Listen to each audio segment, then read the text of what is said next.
మామూలు పామును చూస్తేనే అల్లంత దూరం పారిపోతాం. అలాంటిది అత్యంత విషపూరితమైన పాము బతికుండగానే కూరలో పడిపోయింది.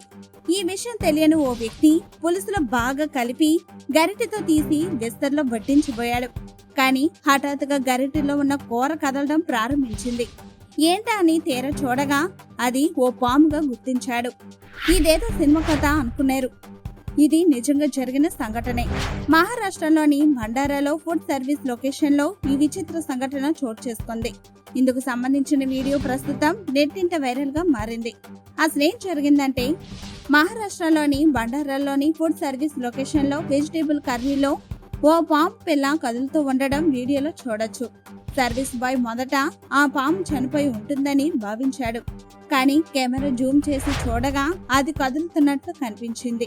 ఈ వీడియో క్లిప్ లో కనిపించిన పాము మన దేశంలోని 3వ అత్యంత విషపూరితమైన పాముగా గుర్తించారు. ఈ వీడియోను అఫీషియల్ సత్యం అనే యూజర్ ఇన్స్టాగ్రామ్ లో పోస్ట్ చేశాడు. దీంతో మిలియన్ల వ్యూస్, లక్షల్లో లైక్లు రావడంతో నెట్టింట వైరల్ గా మారింది. నిజానికి ఇది పాత వీడియో, కానీ ప్రస్తుతం ఇది మానుమూరు నెట్టింట వైరల్ అయింది. దీంతో నెటిజన్లు భిన్న విధాలుగా స్పందిస్తున్నారు.